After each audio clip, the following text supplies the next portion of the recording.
उम्मीद है आप खैरियत से होंगे। आप देख रहे हैं फाइनेंस एक्सपर्ट। अगर आप पहली दफ़ा फाइलर बन रहे हैं तो आपने ये गलतियां नहीं करनी। आज की इस वीडियो में मैं आपको कुछ गलतियां ऐसी बताऊंगा जो फर्स्ट टाइम लोग जब अपनी रिटर्न फाइल करते हैं तो वो इसमें ऐसी गलतियां करते हैं जो आगे फिर उनको प्रॉब्लम क्रिएट करती हैं। तो ध्यान से देखिएगा, शॉर्ट सी वीडियो है, टू द पॉइंट में आपसे डिस्कस करूंगा। पहली जो वीडियो है वो है वेल्थ स्टेटमेंट मिसमैच। अच्छा, इसमें होता ये है फ्रेंड्स, वेल्थ स्टेटमेंट यहाँ पे है, मैं आपको अभी सिर्फ ओवरव्यू दे रहा हूँ। अगर आपने डिटेल से देखना है कि मैंने फाइलिंग कैसे करनी है, स्टूडेंट ने फाइलिंग कैसे करनी है, बिजनेस पर्सन ने कैसे करनी है, तो ये मेरी वीडियो सारी अवेलेबल है मेरे चैनल पे फाइनेंस एक्सपर्ट पे, आपको मिल जाएंगी। मैं यहाँ पे जस्ट आपको ओवरव्यू दूंगा कि आपने कौन सी गलतियाँ नहीं करनी। पहली गलती आप जो कर रहे होते हो वो होती है वेल्थ आपकी मिसमैच नहीं होती। अच्छा, इसमें होता ये है कि अक्सर लोग ये करते हैं, जैसे यहाँ पे अगर मैं इनकम की बात करूँ तो यहाँ पे आप कहते हो जी पूरे साल की मेरी इनकम है 6,50,000। यहाँ पे आपकी इनकम आ रही होती है और यहाँ पे वेल्थ में आपने अपनी को 1.5 से 2 करोड़ की प्रॉपर्टीज डाली होती हैं। ठीक है, आप उसमें अपनी प्रॉपर्टीज भी डाल लेते हो, आप उसमें बैंक अकाउंट भी आपके हैं वो भी डाल लेते हो, गोल्ड भी डाल लेते हो, तो वेल्थ आपकी बन जाती है 1.5 से 2 करोड़ की। अब आप यहाँ पे अपनी जो इनकम शो कर रहे हो वो 6.5 लाख की कर रहे हो। तो मतलब ये कॉमन सेंस की चीज़ है कि अगर एक बंदा कह रहा है जी पूरे साल में मैंने अर्निंग की है 6.5 लाख, मेरे पास वेल्थ पड़ी हुई है 1.5 से 2 करोड़ की, जिसमें से आपने 6.5 लाख में से पर्सनल एक्सपेंस भी आपने निकालना है, तो वो पॉसिबल ही नहीं है। ठीक है, वो चीज़ें फिर डाउट क्रिएट करती हैं। तो आपने अपनी जो वेल्थ स्टेटमेंट है ना, इसको ठीक तरीके से बनाना है। जो एक्चुअल में आपके पास चीज़ें हैं वो डिक्लेयर करें, जो एक्चुअल इनकम है उसको इतना ज़रूर मैनेज करें कि वो आपकी वेल्थ को जस्टिफाई कर रही हो, मतलब रीज़नेबल सी चीज़ लगे। बिल्कुल ही आपने जो है ना वो ब्लैक एंड वाइट नहीं कर देना। इसके अलावा जो बड़ी मिस्टेक होती है जो मुझे नज़र आती है वो ये है कि आप जो है ना वो अपने बैंक अकाउंट हाइड करते हैं। मैंने अक्सर लोगों को देखा है कि अपने जो बैंक अकाउंट है ना वो हाइड कर रहे होते हैं। इसमें होता ये है, देखें मेरी बात याद रखिएगा, अक्सर मैं अपनी वीडियो में भी बताता हूँ, जितने भी एक्टिव अकाउंट होते हैं ना आपके, चाहे उसमें 5,000 रुपये पड़ा हुआ है चाहे उसमें 5 लाख पड़ा है, वो यहाँ पे आपने डिक्लेयर करने होते हैं। ठीक है, यहाँ पे आईपीएन नंबर लिखना है, यहाँ पे बेशक आप डॉट डाल दें, इसको सबमिट करेंगे तो ये रो यहाँ पे ऐड हो जाएगी। तो यहाँ पे आपने अपने बैंक अकाउंट ऐड करनी है, जितने भी एक्टिव अकाउंट हैं। हाँ, अगर कोई डोरमेंट हो गया है आप नहीं यूज कर रहे उसको छोड़ दें। ठीक है, जैज कैश है या इजी पैसा है, अगर आप उसको ज्यादा यूज करते हो, जैसे सादा पे है और भी इस तरह के जो अकाउंट उसमें आपकी ट्रांजैक्शंस, एक्सपेंसेस, इनकम आती जाती है, तो उसको भी यहाँ पे 30 जून का जो बैलेंस होता है वो आपने लाजमी डिक्लेयर करना है। यहाँ पे प्लस पे आप क्लिक करेंगे, आपने बैंक अकाउंट अगर वो ऐड नहीं करने दे रहा तो आप इन्वेस्टमेंट में यहाँ पे अपना कुछ भी लिख दें, नंबर लिख दें। ठीक है, तो यहाँ पे उसकी कोई भी डिटेल लिख के आप उसको सबमिट करोगे तो वो ऐसे ऐड हो जाएगा। ये मैं अपनी वीडियोस में चीज़ें सारी बताता हूँ, यहाँ पे जस्ट मैं आपको समझाने के लिए सिर्फ ये चीज़ें गाइड कर रहा हूँ, वरना मेरी डिटेल वीडियोस आपको हर टॉपिक पे जो है ना वो इस चैनल पे मिल जाएगी। स्टूडेंट ने, बिजनेस पर्सन ने, सैलरी पर्सन ने, नॉन रेजिडेंट ने अपनी रिटर्न कैसे फाइल करनी है जी। इसके अलावा जो मिस्टेक होती है वो होती है कि आप अपने विद होल्डिंग टैक्स एडजस्ट नहीं करते। देखें जी, यहाँ पे आप आएंगे तो ये एडजस्टेबल टैक्स है। इसमें देखें फ्रेंड्स, ये पूरी एक लिस्ट बनी होती है, इसमें जो आपके मोबाइल फ़ोन पे टैक्स की डिडक्शन हुई है वो भी आ रही होती है। ठीक है, आपने अगर कोई गाड़ी सेल परचेज की है इस साल वो भी यहाँ पे आपको शो हो जाएगी। वही मोटर व्हीकल रजिस्ट्रेशन का टैक्स, यहाँ पे जस्ट आपने प्लस पे क्लिक करना है, उसको यहाँ पे गाड़ी की डिटेल देनी है, सबमिट करेंगे तो वो ऐड कर देगा। उसमें आपने अपनी चीज़ों को क्लेम करना है कि मैंने ये इनकम टैक्स एडवांस टैक्स पे किया है। ठीक है, ये देखें प्राइवेट व्हीकल टैक्स, आपने कोई भी गाड़ी का टैक्स पे किया है, सिंपल सा है। यहाँ पे भी कुछ भी आप व्हीकल का नंबर लिखें, उसकी डिटेल लिखें, जो भी आपने लिखनी है। ठीक है, इसको सबमिट करेंगे तो जस्ट ये ऐड हो जाएगा। तो यहाँ पे आपने जो भी टैक्स पे किया वो यहाँ पे आप लिख सकते हो। ठीक है, यहाँ पे वैल्यू कुछ मर्जी लिखनी है, जस्ट एक फॉर्मेलिटी होती है। तो आपने अपने टैक्सेस लाजमी क्लेम करने। देखिए टेलीफोन का बिल आता है वो भी आप अपना यहाँ पे क्लेम करें।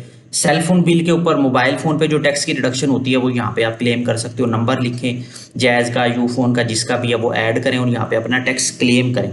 इसी तरह ये देखें इंटरनेट बिल है, तो आपने एडजस्ट जो एबल टैक्स है ना एडजस्टेबल, ये आपने लाजमी क्लेम करने।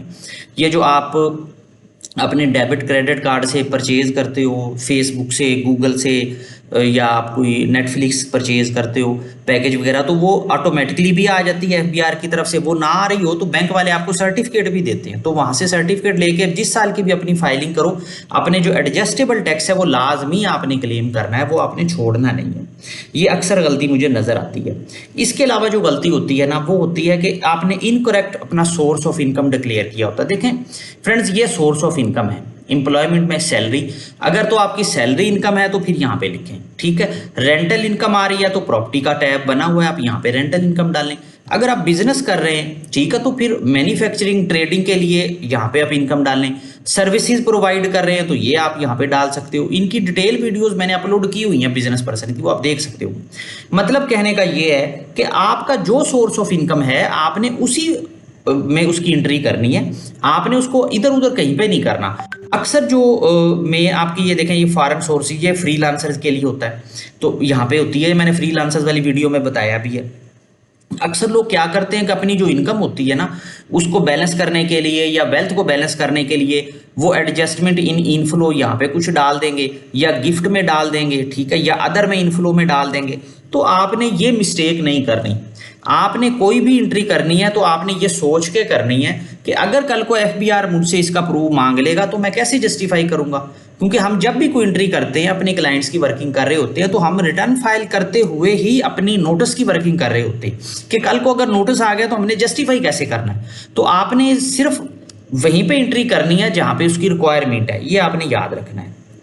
इसके अलावा जो है, आप मेन जो मुझे अक्सर गलती बिजनेस पर्सन की नज़र आती है वो ये होती है कि वो अपने पर्सनल एक्सपेंस और बिजनेस के जो एक्सपेंस है ना, उनको इकट्ठा कर लेते हैं। देखिए ये है पर्सनल एक्सपेंस, इसकी एंट्री यहाँ पे होगी, ये जस्ट आपके घर के एक्सपेंसेस हैं, ठीक है। इसका बिजनेस से कोई दूर दूर तक ताल्लुक नहीं है। बिजनेस के अगर आपने एक्सपेंस करने हैं तो वो यहाँ पे हैं, ये बिजनेस के एक्सपेंस हैं। आपने सैलरीज कितनी दी, बिजली का बिल कितना है, स्टोर एंड स्पेयर के क्या खर्चे, रिपेयर मेंटेनेंस, अदर एक्सपेंस, यहाँ पे बिजनेस के खर्चे होंगे, ठीक है। ये बिजनेस की बैलेंस शीट होगी। ये मैंने बिजनेस पर्सन की रिटर्न में प्रैक्टिकली करके भी दिखाई है। आप मेरे चैनल पे जाके बिजनेस पर्सन की रिटर्न देखेंगे, देखिए ये नॉन रेजिडेंट की है, ठीक है। तो आपको यहाँ पे मिल जाएगी ये सैलरी पर्सन की, ये आपको मेरे चैनल पे सारी वीडियोस मिल जाएंगी। तो ये अक्सर गलती होती है। तो बिजनेस के एक्सपेंस, पर्सनल एक्सपेंस, इनको आपने मिक्स नहीं करना। इसके अलावा जो और गलती मुझे नजर आती है वो अक्सर ये होता है कि आपका जो ओपनिंग बैलेंस होता है ना, वो रिकंसाइल नहीं होता।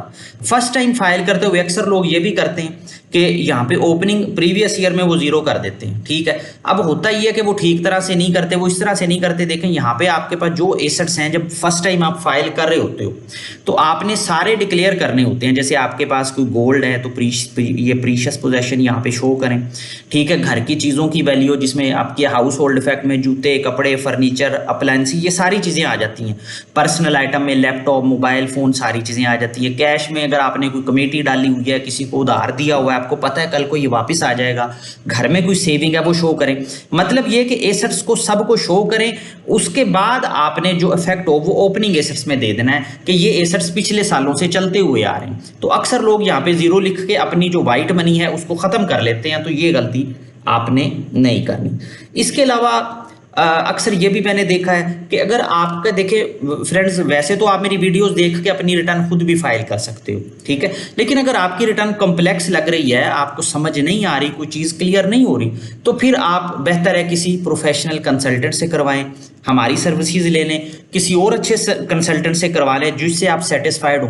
अगर आपकी रिटर्न आपको समझ नहीं आ रही, मेरी वीडियो देख के भी आपको क्लियर नहीं हो रहा, वैसे तो मैं हर चीज़ क्लियर करता हूँ, अगर आपकी कॉम्प्लेक्स वर्किंग है तो फिर बेहतर है कि आप किसी कंसल्टेंट से करवा लें। इसके अलावा जो एक और चीज़ है कि देखें, जब भी अपनी फाइलिंग करें तो आप लाजमी टाइम पे फाइलिंग करें। जो नॉर्मली टाइम होता है वो जुलाई से सितंबर तक का होता है। अब जब आफ्टर ड्यू डेट आप फाइलिंग करोगे, जैसे आज, अब ये मैं वीडियो अप्रैल में 26 में रिकॉर्ड कर रहा हूं, तो अब जो 25 की फाइल करेंगे वो लेट फाइलर बनेंगे, ठीक है। आप कोशिश करें अपनी रिटर्न हर साल जुलाई से सितंबर के दरमियान लाजमी फाइल करें। कोई भी क्वेश्चन हो तो वीडियो में कमेंट जरूर कीजिएगा। वीडियो अच्छी लगे तो लाइक और शेयर कीजिएगा। अपना बहुत ज़्यादा ख्याल रखिएगा। Thank you. अल्लाह हाफिज़।